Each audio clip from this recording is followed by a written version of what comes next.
السلام علیکم ورحمۃ اللہ وبرکاتہ۔ نحمدہ و نصلی علی رسولہ الکریم، اما بعد۔ اعوذ باللہ من الشیطان الرجیم، بسم اللہ الرحمن الرحیم۔ قال اللہ سبحانہ وتعالی فی القرآن المجید، فی القرآن الحمید: یا ایہا الذین آمنوا کتب علیکم الصیام کما کتب علی الذین من قبلکم لعلکم تتقون۔ صدق اللہ العظیم۔ رب اشرح لی صدری ویسر لی امری واحلل عقدۃ من لسانی یفقہوا قولی۔ ربی زدنی علما، آمین یا رب العالمین۔ ہر طرح کی تعریف اللہ سبحانہ و تعالیٰ کے لیے ہے، جو رب ہے تمام جہانوں کا، اور جس کے اختیار میں ہم سب کی جان ہے، اور بالآخر ہم سب کو اسی کی طرف لوٹ کر جانا ہے۔ کروڑوں درود و سلام نبی کریم صلی اللہ علیہ وسلم کی ذات اقدس پر، کہ جنہوں نے بھٹکی ہوئی انسانیت کو ایک ایسا صراط مستقیم عطا کیا کہ جس پر چلنے کا انعام اللہ کے یہاں وسیع جنتیں ہیں۔ معزز حاضرین کرام، تعارف کے دوران کہا گیا کہ مولانا عبد الوارث، تو سچی بات ہے کہ میں عالم نہیں ہوں، حافظ قاری کچھ بھی نہیں ہوں، دین کا طالب علم ہوں۔ اسی کی حیثیت سے یہاں آپ کے سامنے اپنا سبق سنانے کے لیے حاضر ہوا ہوں۔ اللہ سبحانہ و تعالیٰ نے قرآن مجید کی اس آیت میں حضرت انسان کو مخاطب کر کے، ان میں جو بالخصوص ایمان والے، ان کو مخاطب کر کے اللہ سبحانہ و تعالیٰ نے ایک حکم دیا کہ ایمان والوں کے لیے اللہ سبحانہ و تعالیٰ نے روزے فرض کر دیے ہیں۔ اللہ سبحانہ و تعالیٰ جی، ہم تو آپ پہ ایمان لانے والے ہیں، آپ کو واحدہ و یکتا ماننے والے ہیں، آپ کی جنت اور دوزخ کے اوپر ایمان لانے والے ہیں، تو اللہ یہ مشقت ہمارے لیے کیوں؟ ہم تو آلریڈی آپ کو مانتے ہیں۔ لیکن اللہ سبحانہ و تعالیٰ نے ساتھ میں ہی تسلی دی، کتب علی الذین من قبلکم، یہ ویسے ہی فرض کیے گئے ہیں جیسے تم سے پہلے لوگوں کے اوپر فرض کیے گئے تھے۔ شاید آپ میں سے کچھ لوگ نہ جانتے ہوں، اور وہ یہ ہے کہ ابھی کچھ عرصہ پہلے میں عیسائی تھا۔ اللہ سبحانہ و تعالیٰ نے عیسائیت سے اسلام قبول کرنے کی توفیق عطا فرمائی، تو اس حوالے سے میں جانتا ہوں کہ ہمارے سابقہ مذہب میں، اس میں تھوڑی سی ایکو دیجیے گا ذرا، بہت ہیش ہے آواز۔ تو میں جانتا ہوں کہ ہمارے سابقہ مذہب میں روزوں کی ترتیب یہ نہیں تھی۔ روزے تھے تو فرض، لیکن یہ ترتیب نہیں تھی جیسے کہ اسلام میں ترتیب ہے۔ ہمارے ہاں یہ معاملہ تھا کہ ہم رات کو 10 بجے کھانا پینا چھوڑ دیا کرتے تھے۔ یہاں جو بہت لبرل قسم کے کرسچن تھے، وہ 12 بجے کھانا پینا چھوڑ دیتے تھے، لیکن 12 بجے سے لے کے دوسرے دن شام 6 بجے تک کچھ کھانے پینے کی اجازت نہیں تھی۔ گویا کہ یا 20 گھنٹے کا روزہ تھا یا پھر 18 گھنٹے کا روزہ تھا۔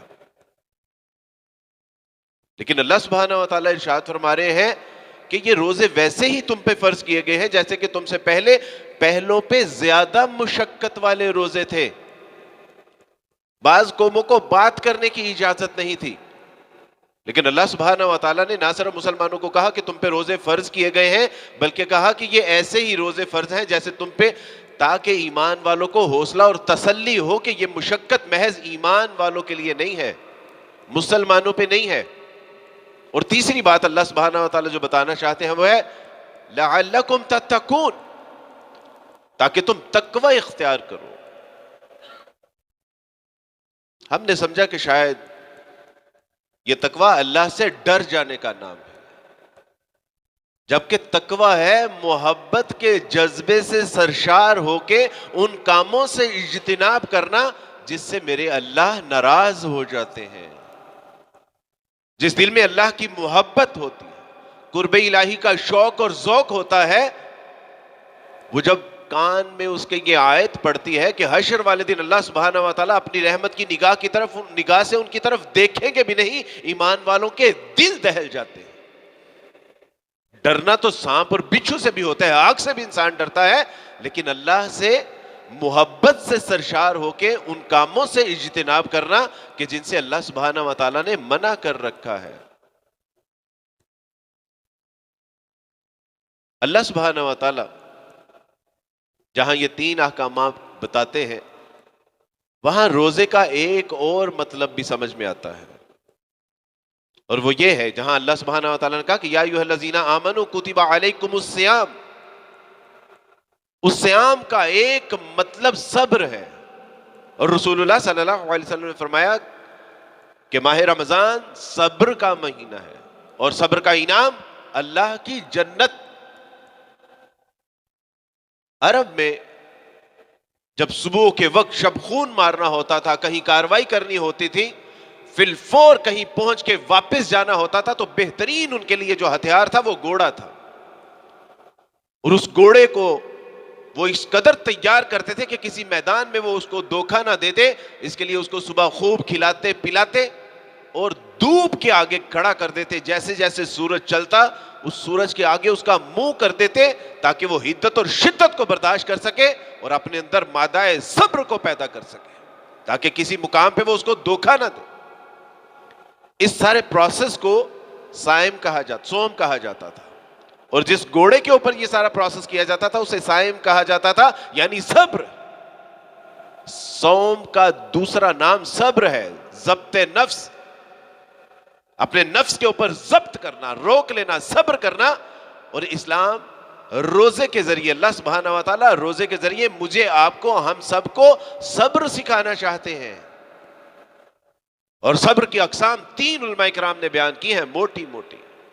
صبر علی الایتاء، جی چاہتا ہے کہ کھا لے، لیکن اللہ کی اطاعت اور اتباع کرتے ہوئے حکم ہے کہ سحری کے بعد مغرب تک کچھ کھانا پینا نہیں ہے۔ جی چاہتا ہے کہ یہ بھی کر لے، یہ بھی کر لے، لیکن اپنے نفس کو ضبط کیا ہوا ہے کہ ہم نے یہ نہیں کرنا۔ صبر علی الایتاء۔ دسمبر کی فجر ہے، جی نہیں چاہتا گرم لحاف کو چھوڑ کے مسجد کی طرف جائیں، لیکن اللہ کا حکم ہے اپنے نفس کے اوپر ضبط کرنا کہ میاں اللہ کی اطاعت اور اتباع کرنی ہے تو پھر مسجد کی طرف تو جانا پڑے گا، ٹھنڈے پانیوں کے ساتھ وضو تو کرنا پڑے۔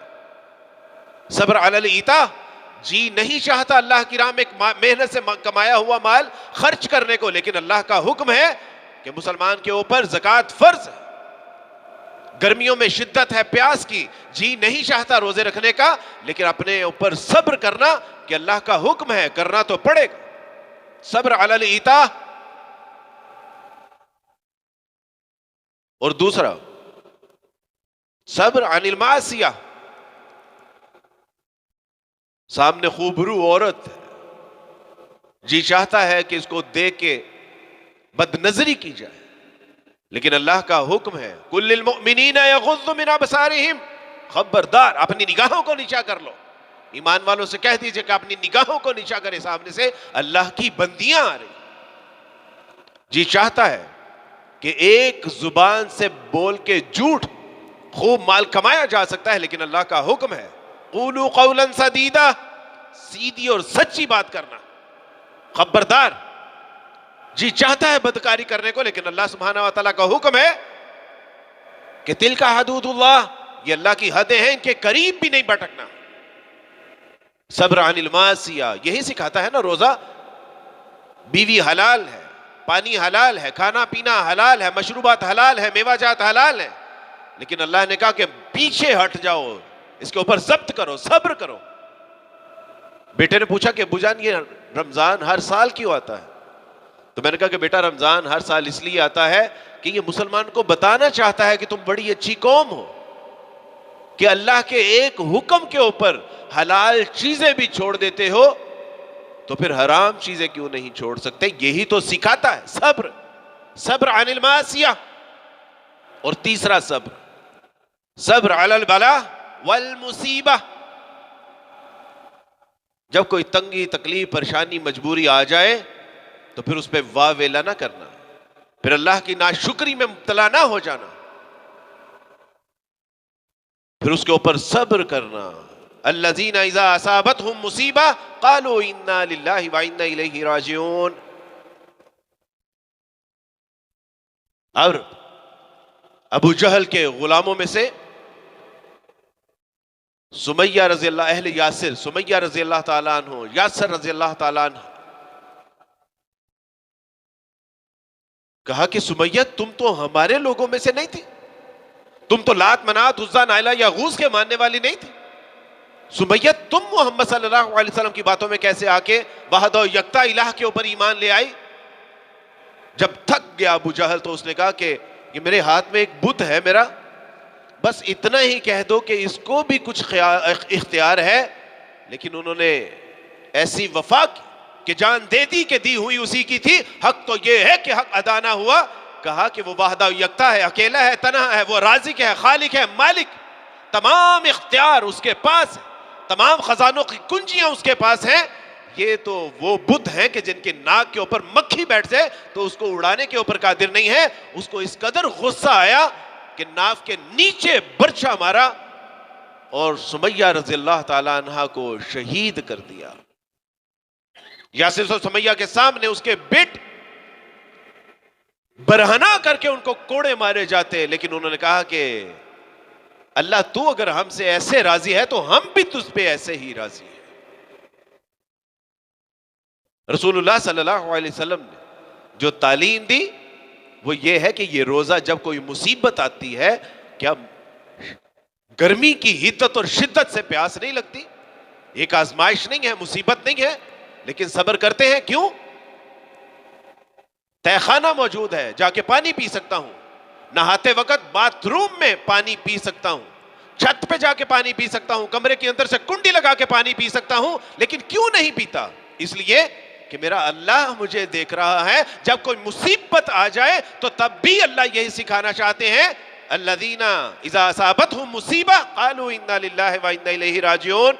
اگر پیاس لگی ہے تو میرے اللہ نے لگائی ہے. وہ دیکھنا چاہتا ہے کہ میرا بندہ کس قدر اپنے آپ کو مضبوط کیے ہوئے ہے. آج اگر میں حلال چیزوں سے آزما رہا ہوں تو کل کو حلال چیزوں سے بھی اس کو آزمایا جائے گا.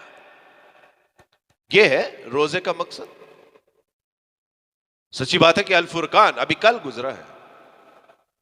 سمجھ نہیں آتی تھی کہ اللہ سبحانہ و تعالیٰ جی، صحابہ کرام 313 ہیں، ادھر 950، 700 گھوڑے ہیں، ادھر 3 گھوڑے ہیں، 7 تلواریں ہیں، ادھر 700 تلواریں ہیں. اللہ سبحانہ و تعالیٰ جی کس طرح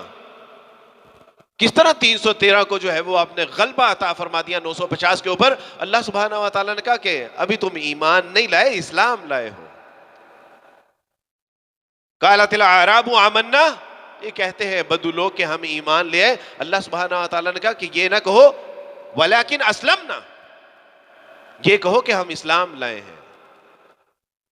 ایمان تو ہمارا اس وقت پیدا ہوگا جب اللہ سبحانہ و تعالیٰ کی تعلیمات، اس کے احکامات، اس کے اسلام، اس کے دین، اس کی کتابیں، اس کے نبیوں کے اوپر بلا چوں چراں ایمان لے کے آؤ گے، اس وقت تمہارے اندر ایمان پیدا ہوگا. اللہ نے کہا کہ چلو، غزوہ بدر پہ یقین نہیں آتا، میں تمہیں منظر دکھاتا ہوں. فلسطین اور غزہ دیکھو کہ ایک ماں اپنے ہاتھوں میں بچے کو اٹھائے ہوئے ہے، جس کی لاش اس کے ہاتھوں میں ہے، خون ٹپک رہا ہے زمین کے اوپر، اور وہ کہتی ہے الحمدللہ علی کل حال، میں نے تو بچے کو پیدا ہی اس لیے کیا تھا کہ اللہ کی راہ میں شہید کر دیا جائے. وہ کہتے ہیں کہ جب ہماری کوکھ میں بچہ ہوتا ہے تو ہم 2 بار اٹھانے کی نیت کرتے ہیں، ایک تب جب پیدا ہوگا اور ایک اس وقت کہ جب اس کی لاش ہمارے ہاتھوں میں دی جائے گی. لیکن پھر بھی وہ کہتے ہیں الحمدللہ علی کل حال. مجاہدین کے پاس کھانے کے لیے کچھ نہیں ہے، نہ سحری کے لیے نہ افطاری کے لیے، لیکن پھر بھی وہ کہتے ہیں انا للہ و انا الیہ راجعون. الحمدللہ رب العالمین، تمام تعریفیں اس اللہ کے لیے ہیں جس نے اس میدان میں جھونک دیا. 57 مسلم ممالک، لاکھوں ٹن ان کے پاس اسلحہ موجود، تمام دنیا کی جدید ٹیکنالوجی ان کے پاس موجود، لیکن وہ ان کی طرف نہیں دیکھ رہے، وہ اپنے اللہ کی طرف دیکھ رہے ہیں، کیونکہ ان کا یقین، ایمان کہ اللہ سے ہوتا ہے، اللہ کے غیر سے نہیں ہوتا. وہ کوئی توقع نہیں لگا کے بیٹھے ہوئے. اس کو کہتے ہیں ایمان، صبر، استقامت. ان الذین قالوا ربنا اللہ ثم استقاموا تتنزل علیہم الملائکہ الا تخافوا ولا تحزنوا وابشروا بالجنۃ التي کنتم توعدون. وہ لوگ جنہوں نے کہا کہ ہمارا رب اللہ ہے اور اس پہ ڈٹ گئے، استقامت کا مظاہرہ کیا، اور جتنی بھی تنگی، تکلیفیں، پریشانی، مجبوریاں آئیں، تمام دنیا کے بدماش اکٹھے ہو کے ان کے ٹوٹ پڑے ان کے اوپر، لیکن انہوں نے کہا کہ انا للہ و انا الیہ راجعون. there is no problem man. جان دے دی کہ دی ہوئی اسی کی ہے. حق تو یہ ہے کہ حق ادا نہ ہوا. بیت المقدس کی حفاظت کے لیے انہوں نے کہا کہ یا ہم جیتیں گے یا شہید ہوں گے. یہ ہے استقامت. صبر علی المصیبہ، صبر علی البلا. ہم نے سمجھا کہ شاید کھانا پینا چھوڑ دینا یہ شاید روزہ ہے. ہم صبح کو کھاتے ہیں پھر رات کو کھاتے ہیں. اللہ کی قسم ہم 2-3 دن کا ایک دن میں کھا جاتے ہیں. رمضان بھوکے رہنے کا مہینہ ہے، کھانے پینے کا مہینہ نہیں ہے. یہ صبر کا مہینہ ہے، یہ عجلت اور جلد بازی کا مہینہ نہیں ہے، یہ ناشکری اور بے صبری کا مہینہ نہیں ہے. یہ اللہ سبحانہ و تعالیٰ نے ہمارے لیے تربیت کے جو مراحل، اس کو دل کے کانوں سے سنیے، دل کی نگاہوں سے دیکھیے اور سمجھیے کہ اللہ سبحانہ و تعالیٰ رمضان کے ذریعے مجھے، آپ کو، ہم سب کو سکھانا کیا چاہتے ہیں، بتانا کیا چاہتے ہیں. صبر علی العطا. جب اللہ کا حکم آ گیا تو بس بلا چوں چراں کر گزریے جو میرے اللہ نے کہہ چھوڑا ہے. صبر عن المعصیہ. سامنے کوئی گناہ کی بات آ گئی تو اس پہ صبر کرنا، اپنے نفس کو مخاطب کر کے کہ یہاں اللہ کی اطاعت اور اتباع کرے گا تو جنت میں اللہ کے نبیوں کی قطار ہے جو تیری منتظر ہے. جنت کے دروازے تجھے پکار رہے ہوں گے کہ اے مومن میرے اندر سے گزر، ادھر سے داخل ہو. رسول اللہ صلی اللہ علیہ وسلم کا ساتھ ہوگا، صحابہ کا محلہ ہوگا اور میرے رب کا دیدار ہوگا کہ جس کے بعد انسان کی کوئی خواہش ہی باقی نہیں رہے گی. اپنے آپ کو مخاطب کرنا، اوے باز آ جا، مڑ جا، اوے چلے منو بھی تباہ کریں گا تو آپ بھی تباہ ہو جائیں گا. Be careful. اور صبر علی البلا والمصیبہ. نہیں یقین آتا کہ کیسے مصیبت کرتے تھے، کیسے صبر کرتے تھے. مصعب بن عمیر رضی اللہ تعالیٰ عنہ جب حبشہ کی ہجرت سے واپس آئے تو رسول اللہ صلی اللہ علیہ وسلم نے ان کے کپڑوں کو دیکھا کہ چیتڑے اڑے ہوئے ہیں. اللہ کے رسول بے ساختہ آنکھوں میں آنسو آ گئے اور اللہ کے رسول نے کہا کہ یہ وہی مصعب ہے کہ جو ایک بار گلی سے گزر جاتا تھا، اس گلی کی خوشبو بتا دیا کرتی تھی کہ یہاں سے مصعب گزرا ہے. لباس ایسا زیب تن کرتے تھے کہ دوبارہ اس لباس کی باری نہیں آتی تھی پہننے کی. لیکن اللہ اور اس کے رسول کے اوپر ایمان لے کے آئے. ماں نے کہا کہ مصعب یہ تم نے کیا کیا، آپ نے آباء و اجداد کا دین چھوڑ دیا. چاچا آئے، اس نے کہا کہ اگر آباء و اجداد کے دین پہ واپس نہیں آتے تو یہ کپڑے بھی اتار دو، کیونکہ یہ وہی آباء و اجداد کے. اور برہنا کر کے گھر سے نکال دیا. اماں نے کہا کہ مصعب میں کھانا پینا چھوڑ دوں گی. دھوپ میں کھڑی ہو گئی، کہا کہ تب تک کھانا نہیں کھاؤں گی جب تک تو اپنے آباء و اجداد کے دین پہ واپس نہیں آ جاتا، یہاں تک کہ میری روح پرواز کر جائے. اور صبر کیا. کہا کہ ماں تیرے جسم میں تو ایک روح ہے، اگر 100 روحیں بھی ہوتی اور ایک ایک کر کے پرواز کر جاتی تو مصعب پھر بھی اپنے اللہ اور اس کے رسول کے ساتھ بے وفائی نہیں کرتا. صبر علی المصیبہ، صبر علی العطا، صبر عن المعصیہ. یہ ہے رمضان کا معنی اور مفہوم، اور یہ ہے مقصود، یہ ہے مطلوب، یہ ہے اللہ کو محبوب کہ جو اللہ سبحانہ و تعالیٰ بندہ مومن کے اندر دیکھنا چاہے. اور تب جا کے پھر اللہ سبحانہ و تعالیٰ کو ایسے بندہ مومن میسر آئیں گے. ابھی سچی بات ہے کہ رات کو ایک انٹرویو تھا اور اس میں انہوں نے پوچھا کہ عبدالوارث بھائی فرقہ واریت رمضان آتے ہی فرقہ واریت کی آگ کو بھڑکا دیا جاتا ہے سوشل میڈیا، مین سٹریم میڈیا کے اوپر ایک طوفان بدتمیز. میں نے ان سے کہا کہ ابھی دیوبندی، اہل حدیث، بریلوی، حنفی، شافعی، مالکی اور شیعہ کا مسئلہ نہیں ہے. ابھی دنیا میں 2 ہی گروہ ایگزسٹ کریں گے، ایک بے وفاؤں کا اور ایک با وفاؤں کا. اور اگر آپ تھوڑی سی مجھے اجازت دیں تو وہ یہ ہے کہ ایک غیرت مندوں کا اور ایک بے غیرتوں کا. یہ 2 ہی گروہ ایگزسٹ کریں گے. ابھی دیوبندی، اہل حدیث، شیعہ، سنی کا معاملہ نہیں باقی رہا.